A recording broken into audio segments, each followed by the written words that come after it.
e também no estado de São Paulo, toda a área de pesquisa foi destruída, porque eles se acham no direito de achar o que deve ou não ser pesquisado no Brasil. Eles estão acima da lei, eles não têm pessoa jurídica, produzem os maiores prejuízos e simplesmente saem de lá e não são julgados. Nós estamos aqui assistindo também exatamente a esse vandalismo aqui feito na Fazenda Santo Henrique, Pecutano. Eles passaram os tratores por cima de toda aquela parte plantada de laranjal. Nós vimos aqui, eu pergunto a Vossa Senhoria, se alguém tivesse provocado isso, eles interromperam uma rodovia em Sergipe e lá provocou um acidente onde 3 pessoas morreram, um casal e uma criança. 3 pessoas, o responsável foi eles não pediram apoio da Polícia Rodoviária Federal, simplesmente interromperam a rodovia e mataram 3 pessoas. Isso é uma realidade aí. Não tem nenhuma penalização a isso? A tentativa deles de invadirem o Supremo Tribunal Federal há poucos dias, porque estavam se julgando matérias que eles não queriam que fosse julgado. Quer dizer, este fato aqui, seu doutor Fachin, é que nos preocupa para saber até onde, exatamente, nós teremos por parte de julgamentos, quando matérias como essas chegarem lá naquela casa, como elas terão de Vossa Senhoria o posicionamento. Porque aquele fato em que, agora há pouco, Vossa Senhoria coloca que deve seguir a lei e que todos nós devemos ser guardiões da lei, ou seja, o ministro supremo, em relação ao Poder Judiciário, Vossa Excelência faz a seguinte frase: se é essa justiça necessária, é preciso desde logo relativizar seus efeitos e a sua força, para corrigir injustiças, face a uma limitação que lhe incita ao Poder Judiciário um dos fatos autos. A realidade é o universo processual.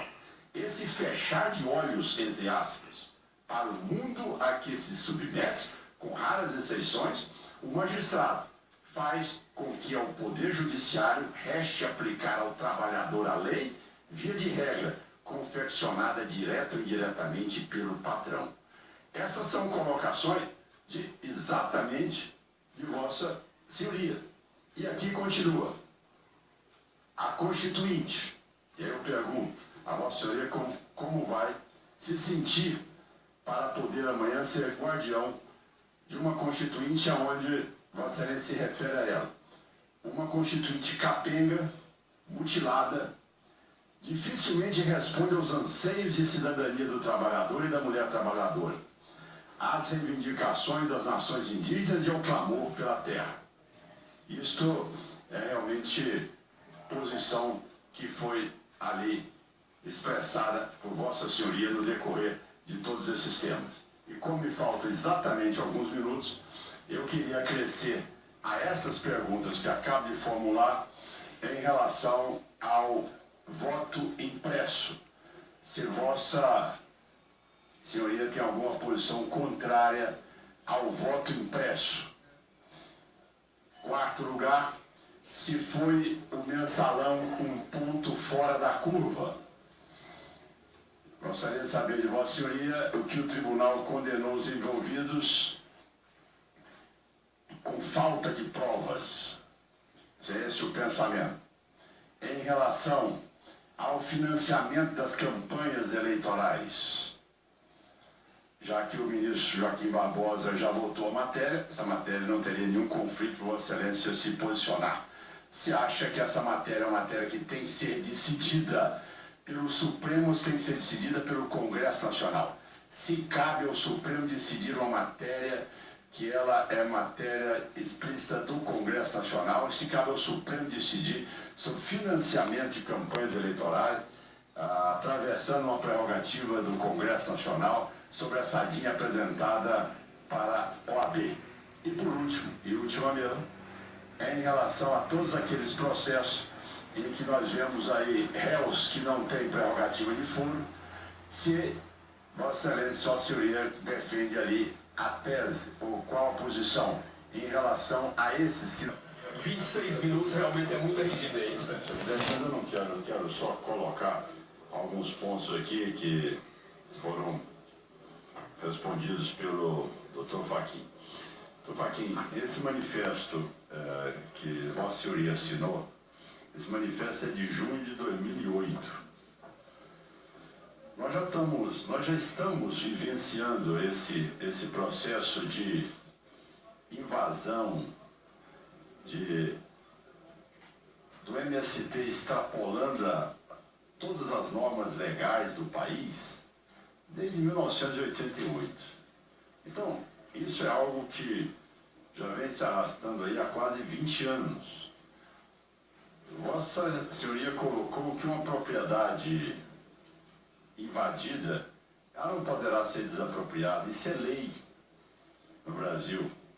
Isso nada é respeitado. O próprio INCRA e o governo estimulam para que essas propriedades sejam invadidas.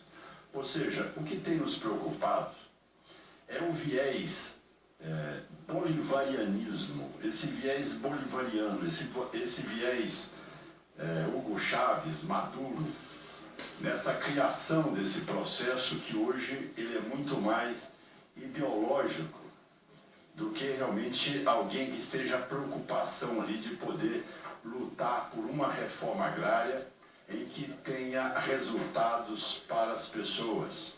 Foi feito um trabalho pela própria CNA, pela senadora Cátia Abreu, onde ficou demonstrado que até hoje poucos dos assentados e poucos assentamentos foram, como se utiliza no termo do interior, foram desmamados.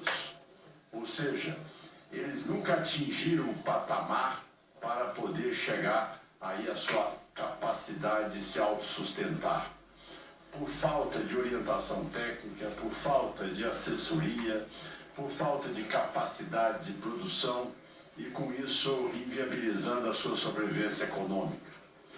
Os índices são cobrados do produtor, seja ele pequeno ou médio e o grande, mas, no entanto, aos assentamentos eles são invulneráveis a qualquer coisa. Ou seja, não tem nenhuma ação para exigir daquelas pessoas que custam hoje ao bolso do brasileiro mais de R$800 mil per capita para ser assentado o cumprimento também das normas que prevalecem para as outras. E no mais, senhor presidente, é lógico que, infelizmente, com o tempo em que estou sendo aqui cobrado toda hora, é dizer que essa insegurança jurídica, como também nós temos agora uma norma constitucional que define que as áreas indígenas deveriam ter sido todas elas já definidas pela Constituição 5 anos após a sua promulgação, nós temos hoje uma FUNAI apresentando laudos de mais 383 novas áreas a serem desapropriadas, trazendo um verdadeiro conflito no campo. Enfim, essa situação toda é que gostaria de ver, com essa capacidade que tem de produzir textos, livros e artigos, que nós pudéssemos também ouvir de Vossa Senhoria também nos próximos meses, algo que realmente venha registrar essa mudança do ponto de vista ao apoio da atual legislação e da Constituição brasileira conforme foi promulgada. Então, senhor presidente, são essas as reflexões que faço. E em relação ao fato específico do primeiro item, eu quero dizer que realmente foi algo que nos criou uma situação de dúvida em relação a esse fato da não cumprimento do princípio da exclusividade. Muito obrigado. Com a palavra...